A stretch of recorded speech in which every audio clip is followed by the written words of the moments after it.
Hello, good day sa lahat. So ngayon guys, day trip kami ngayon, no. CDO to Hagna, Bohol. So biyahe kami ngayon, no, sa Kukalyong to, no, Kukalyong.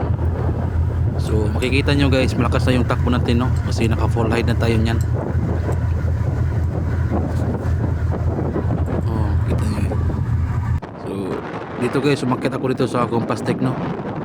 So sana ganito lang palagi yung dagat, no, plain na lang palagi, pero hindi, no, kasi meron din tayong dayo na masama yung panahon.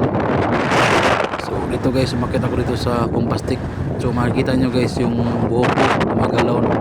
So grabe yung lakas yung hangin ko sa taas. Kasi nakapulad na rin tayo niya, no, tapos malakas din yung hangin. So yung hangin guys.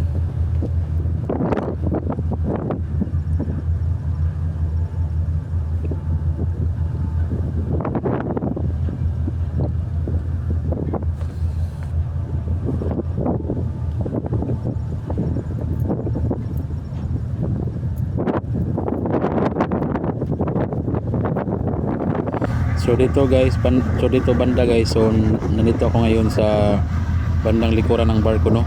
So makikita ninyo, yan yung Cagayan de Oro City, no.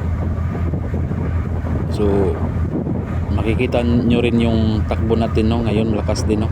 So yung takbo pala natin ngayon is 14.8 knots, no. So yun lang guys, maraming salamat, bye bye.